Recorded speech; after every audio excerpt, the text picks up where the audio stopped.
Bienvenidos a la revisión de la agenda económica PM de este miércoles acá en CNN Chile. Bajar los abusos en el Estado, más eficiencia y también recortar programas mal evaluados.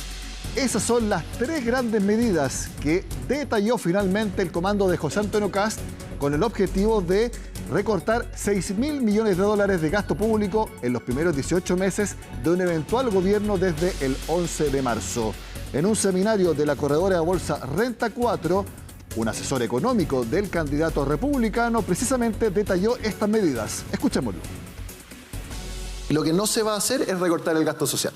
Okay. Hay espacio suficiente a decir que vamos a recortar la PGU, que vamos a eliminar beneficios sociales. Eso no es así. Ahora, ¿cómo lo vamos a hacer? El ajuste que nosotros proponemos proviene de tres fuentes, que son básicamente un tercio cada una, 2.000 millones cada una. Y lo primero es claramente frenar los abusos. Nosotros hemos visto en los últimos años y se han destapado una serie de casos y ejemplos de abusos que están significando órdenes de magnitud macroeconómico en el gasto público. El fraude en las licencias médicas, tanto en el sector público como en el sector privado. Tenemos un fraude en la evasión del transporte público, tenemos un fraude social, que montones de personas acceden a beneficios sociales mediante el engaño en la declaración de información. Y esas son cifras macroeconómicas que estimamos del orden de 2.000 millones de dólares. Lo segundo es por un ahorro mediante vías de eficiencia en el sector público. Ajuste en ciertos programas no sociales, en ciertos programas atomizados, en programas con exceso de gasto administrativo. Y tercero, eficiencia también en algunos servicios del Estado, como el sector de salud. El CEP, por ejemplo, una de las medidas que propone es una eficiencia en el uso de los pabellones del sector público. Nosotros vemos espacio también en los bienes y servicios de consumo, que hay otro espacio de ahorro. La evidencia lo sugiere. Entre el 2018 y el 2024, los materiales y usos de consumo en los servicios de salud han incrementado en 400 millones de dólares, mientras que los egresos hospitalarios están absolutamente constantes en el mismo periodo. Y lo tercero es una política, la verdad, de austeridad fiscal. Todavía yo creo que falta afinar o por lo menos explicar con más detalle, pero al menos es un avance importante con respecto a lo que conocíamos antes sobre ese fuerte recorte de gasto fiscal. Sigue siendo igual criticado por las otras candidaturas, pero al menos tenemos un avance. Ahora vamos a hablar de la noticia económica del día, que es el IPC de septiembre. Finalmente fue 0,4%. Revisemos cómo han sido los últimos IPC informados por el INE en la gráfica que hemos preparado y que nos vamos a centrar en los datos de los últimos dos trimestres. Como pueden ver, en marzo 0,5, abril 0,2, lo mismo que en mayo, fuerte caída en junio 0,4, pero también muy fuerte el IPC de julio, que fue 0,9%. Recordemos que en agosto fue 0%, ningún cambio. Sin embargo, vemos que en el mes patrio el alza fue 0,4%. Estuvo dentro de lo esperado y los detalles sobre qué fue lo que subió y también el impacto en la tasa de interés los tiene Natalia Muñoz.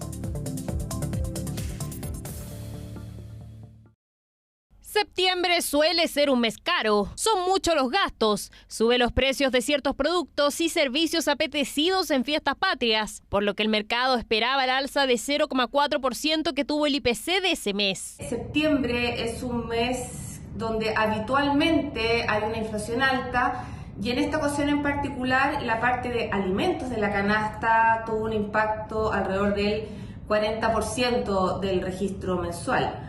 Con esto, cierto, se alcanzó una variación anual de 4,4%. Destaca en la cifra de septiembre incrementos en los precios de vestuario por factores estacionales. Estamos viendo, ¿no es cierto?, un inicio de temporada que tiende, ¿no es cierto?, a generar nuevos precios para las nuevas prendas, para la temporada primavera-verano, mientras que alimentos también sube, producto también de factores más bien de carácter estacional. Como buena ensalada chilena, entre los productos que más subieron están los tomates, que aumentaron 19%, mientras que la carne de vacuno lo hizo en 2,3% en medio de todos los asados. Por su parte, los pasajes de buses interurbanos registraron un fuerte aumento de 12,8% por todos los que viajaron. En relación con el escenario estimado por el Banco Central en su último IPOM, la inflación total se mantiene en línea con lo previsto, mientras que la subyacente, que concentra las mayores preocupaciones del Consejo, se ubicó ligeramente por debajo. Si uno analiza el componente sin volátiles, este fue mayor a lo que estábamos estimando, que también fue 0,4%. En este sentido, este componente suele ser más persistente Algunos de los factores que pueden estar explicando esta mayor alza de este componente sin volátiles es el alza de los salarios, por ejemplo, los costos laborales que han estado aumentando. Ya lo había advertido el Banco Central en su último IPOM. Es la inflación sin volátiles la que preocupa, ya que esta se mantiene persistente y está siendo afectada por el alza de los costos laborales. El INE cifró que esos costos crecieron 6,5% anual. Es que el índice de remuneraciones ha crecido en los últimos 12 meses en 2%. ¿Ya?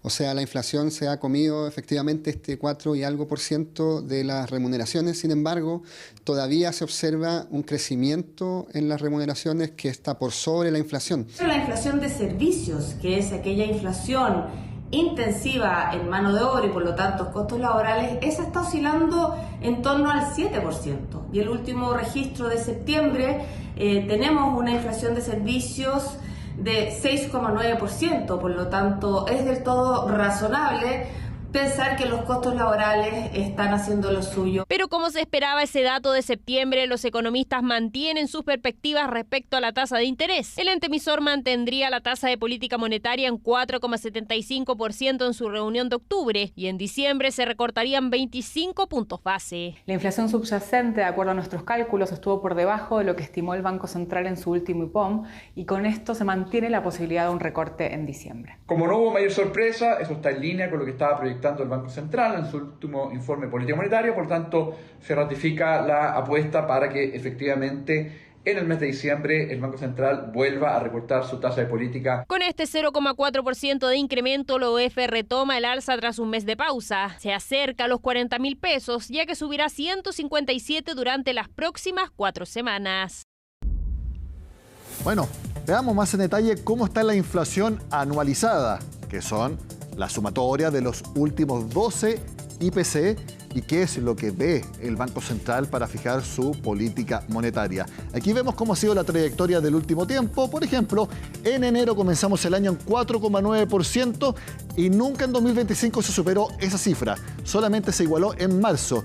Y luego vino una leve tendencia a la baja. Por ejemplo, llegamos a 4% en agosto, pero ahora tuvimos este 4,4% de septiembre de rebote. Bueno, ya pudimos ver algo en la nota de Natalia Muñoz respecto a lo que se espera para la tasa de interés en el corto plazo. Bueno, veámoslo más en detalle en los análisis de los distintos equipos económicos que analizaron el IPC de septiembre. Lo vemos en pantalla. En Copeuch dicen que el IPC no sorprendió, pero sí puede ser al Banco Central. El mercado debería empezar a internalizar un consejo más dispuesto a seguir bajando la tasa de interés. Preliminarmente creen que en octubre el IPC será de 0,3%. Vamos ahora a otro análisis. Se trata de Scotiabank. Lo que ellos consideran más relevante es la tendencia al alza que se observó en los ítems de la canasta no volátil, es decir, la subyacente, y que se está reajustando al alza. Por eso ellos creen que se mantiene vivo un recorte de la tasa de interés en diciembre, pero sigue la preocupación por el aumento entonces en estos reajustes en los precios. Seguimos analizando opiniones en agenda económica, en esta ocasión de el Banco Español Santander.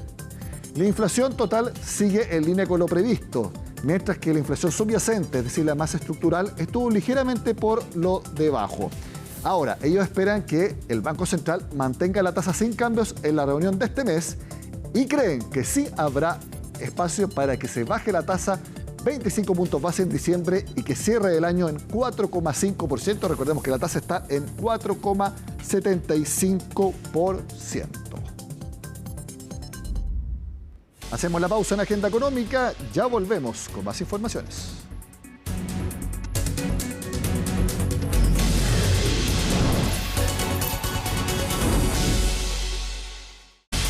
Generalmente todas las empresas tienen sus mensajes de responsabilidad social, empresarial o de sostenibilidad muy marcadas en el ámbito público. Pero, ¿qué pasa cuando está la presión por mejorar los resultados? Esa presión de corto plazo puede incluso afectar la ética de cómo se trabaja en las organizaciones de nuestro país. Es parte de lo que la Unión Social de Empresarios Cristianos quiso abordar en un estudio que va a presentar en su encuentro anual que se realiza esta semana. Y es parte de lo que vamos a hablar con el presidente de la USEC, Enrique Ugarte, a quien le agradezco por estar en Agenda Económica. Bienvenido, Enrique. Muchas gracias, Nicolás. Pues muy contento de estar por aquí. Yo creo que lo primero que hay que un poco explicar lo que ustedes hacen en la USEC, porque no es un gremio. ¿Cuál es el objetivo central? Mira, USEC es una asociación que agrupa un grupo grande de empresas y de personas naturales, que son la mayoría ejecutivos, trabajadores, gente del mundo del trabajo, que tiene por objetivo poner a la persona en el centro y tener un foco en el bien común, para que de esa manera puedan existir empresas que sean altamente productivas, pero que a la vez busquen ser plenamente humanas y socialmente responsables. Y con eso se define un pool de actividades y de formación, de encuentro y de todo tipo para poder impulsar esta forma de hacer empresa y de una forma de vivir el trabajo más digno. La relación con el cristianismo tiene que ver más con los valores de la religión más que con la fe en sí. Claro, y además que nuestro fundador, USEC, se fundó por inspiración de San Alberto Hurtado hace más de 70 años, cuando agrupó un grupo de empresarios y les hizo ver la necesidad de tratar a la persona de forma distinta que al recurso, el recurso capital o al recurso del equipamiento o de la maquinaria. El recurso humano como persona merece algo más, y el desafío de hoy día es que trabajando con personas uno pueda hacerlas florecer y también que ese florecimiento se traduzca en un mejor rendimiento y en un mejor éxito para la propia empresa. Hay una posibilidad de activar las dos cosas de forma conjunta. ¿Por qué decidieron realizar este estudio que encargaron sobre la ética dentro de las empresas? Nicolás, este año nosotros hemos querido enfocarnos en el tema del liderazgo ético, porque si queremos un mejor país, queremos un Chile más justo, próspero, solidario y humano, es fundamental trabajar el liderazgo ético. Y eso nos llevó a poder juntar a un mundo social a través de Rosa Devés, que va a ser nuestra representante, rectora de la Universidad de Chile, un mundo público donde va a estar Dorothy Pérez, la Contralora General de la República, y un mundo de la empresa donde va a estar Richard von Appen, que es presidente de una gran empresa y consejero de USEC, para que los tres puedan abordar el liderazgo ético desde la experiencia de la empresa, asumiendo de que la ética no es algo que se predica, sino que es algo que hay que vivir y que hay que mostrar con el ejemplo. Así es. De hecho, consultados, el 77% de las personas, entre ejecutivos, gerentes, etcétera, señalan que la ética es prioritaria dentro de su cultura empresarial, dentro de cada una de las organizaciones. Pero hay otras preguntas muy importantes, que es, ¿cuál es el principal obstáculo de esta misión ética? Y la mitad dijo que la presión por obtener resultados rápidamente. Sí. Bueno, lo primero, el tema de la importancia de la ética dentro de la cultura empresarial cada día pasa a ser más fundamental cuando uno habla de sostenibilidad y cuando habla de legitimidad de la empresa en la sociedad de hoy. Una empresa que quiere ser sostenible, que quiere perdurar en el largo plazo y que quiere que le vaya bien en el largo plazo, no puede dejar la ética de lado, y al revés, la encuesta que nosotros hicimos, este sondeo, mostró que la gran mayoría de nuestros socios dijeron que la ética era uno de los pilares fundamentales para trabajar en esta visión de sostenibilidad. Y segundo, cuando les preguntamos, bueno, pero ¿cuál es el problema que ustedes ven mayor para efectos de poder hacer vida esta ética en el día a día? La mayoría contestó la presión por los resultados del corto plazo. Y eso no me extraña mucho, porque al final la presión de los resultados del corto plazo es lo que ha llevado a que se destapen casos de corrupción y a que aparezcan casos muy penosos que afectan a todo el mundo del trabajo y que a veces esconden las buenas cosas que pasan en el mundo de la empresa y solamente muestran esta cara mala, porque la presión del corto plazo, si tú la juntas con profesionales que a lo mejor no vienen con una buena formación, que tienen a lo mejor la necesidad, o sea, el objetivo económico como prioridad para su vida, puede llevarlos a salirse de lo que corresponde y caer en esto. Ahora, eso también va de la mano de que somos todos seres humanos con defectos, y ante la presión de demostrarse, de validarse y de mostrar efectivamente resultados, ahí el ser humano puede ahí pecar con la ambición de querer saltarse las reglas, que no lo pillen, lo que precisamente va contra la ética. Por supuesto. Y es bien doloroso el tema de los casos de corrupción, porque los casos de corrupción afectan a todos los chilenos que trabajan honestamente, que se levantan temprano en la mañana y que van perdiendo la confianza en las instituciones, en el Estado, en la empresa, y al final se va rompiendo los cimientos del Estado, del tejido social, y vamos afectándonos todos en una sociedad que no queremos vivir. Entonces, la presión del corto plazo es algo que hay que trabajar. Y en el mundo de la empresa, y desde USEC lo hemos impulsado bastante, que eso se lleva a temas concretos y tangibles. Si yo a un gerente solamente le pongo incentivos que van directamente al resultado del corto plazo, el resultado del año, del semestre, de esto, y no le pongo ni una otra cosa, bueno, el ser humano tiene la debilidad que tú planteaste y a veces nos enfocamos mal. Entonces, hay que poner incentivos que vayan más equilibrados, hay que lograr tener instancias de formación y varias otras cosas más que vamos a conversar en el seminario a fin de cortar este riesgo o de aminorar este posible riesgo. Qué interesante que haya partido por la presión que se le pone a los gerentes. ¿Cree usted que la posibilidad de que el obtener ganancias, irlas subiendo por sobre el mantener el espíritu ético del trabajo, pueda partir desde los puestos superiores, que de allí baje la presión para que el resto pueda acortar caminos, saltarse etapas, quizás, no digo malos pasos, pero algo más o menos en el borde? ¿Cree que parte desde las instancias más superiores de una organización? La respuesta primero es sí, pero yo creo que todas las personas, independiente del lugar que tengamos en el organigrama de la empresa o de la institución donde trabajamos, estamos expuestos a esta tentación de saltarnos las reglas o de irnos por un camino más corto que nos puede traer un beneficio de corto plazo y que después puede hipotecarnos nuestro futuro o el de la empresa. Pero los líderes tienen un rol más importante y por eso hablamos de liderazgo ético, porque cuando también se maneja un grupo de personas, los líderes pasan a ser los embajadores de una cultura que es muy importante fortalecer y trabajar de buena forma, porque cuando un líder se corrompe, no solo afecta a su persona, sino que afecta a grupos y esos grupos afectan familias, afecta a la sociedad entera.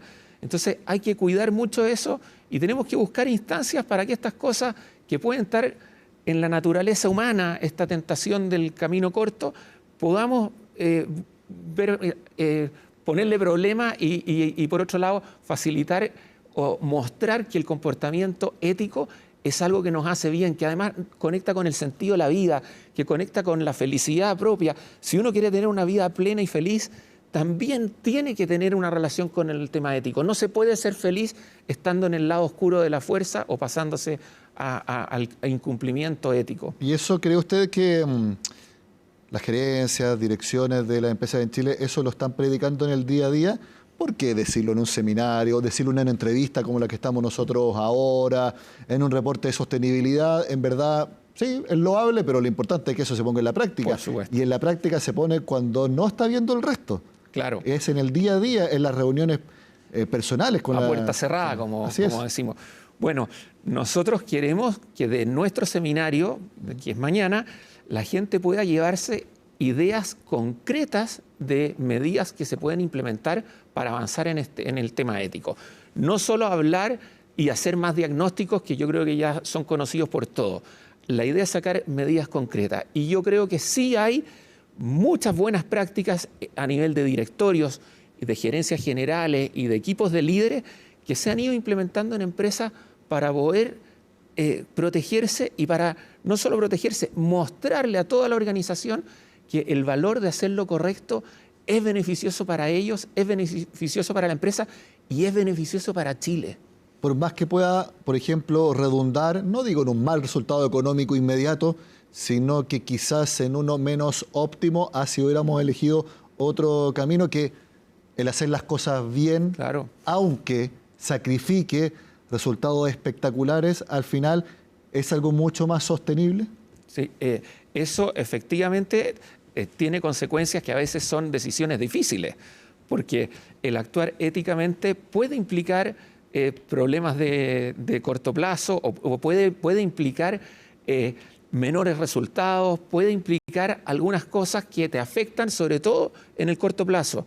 Pero estamos convencidísimos, y la historia y todos los casos de empresas que uno pueda estudiar aquí en las universidades chilenas, extranjeras, muestran que en el mediano y en el largo plazo rinde muy bien el actuar ético. El compromiso de la sociedad con las empresas, de los consumidores, de los clientes con sus empresas, está asociado a esto, y las empresas que han cuidado esto y que a veces se han visto afectadas en el corto plazo, lo han visto repotenciado enormemente en el mediano y en el largo plazo. Por lo tanto, es una mirada que vale la pena tener y que no significa, no es un buenismo y no es actuar solo por hacer lo correcto. Actúo por hacer lo correcto, pero también actúo desde un punto de vista estratégico, que cuida a mi empresa, que cuida a mi persona y que cuida a la sociedad. Antes de terminar, cuéntenos la hora y también los distintos aspectos que tendrá su encuentro anual. Mañana a las 9 en punto empezará nuestro seminario anual y vamos a partir presentando el barómetro de la confianza de Edelman. Edelman es una consultora internacional muy importante que presenta todos los años en Davos, en el World Economic Forum, y por primera vez viene a Chile mañana a nuestro seminario. Y después vamos a tener un panel con estos 3 representantes que va a estar extraordinario y que esperamos que todos puedan sacar conclusiones e ideas muy buenas para poner en práctica en sus empresas y en su lugar de trabajo. Enrique Cruz Ugarte, presidente de la Unión Social de Empresarios Cristianos, gracias por acompañarnos en Agenda Económica. Muchas gracias, Nicolás. Que les vaya muy bien. De esta forma terminamos el programa de este miércoles. Sigan acá en CNN Chile.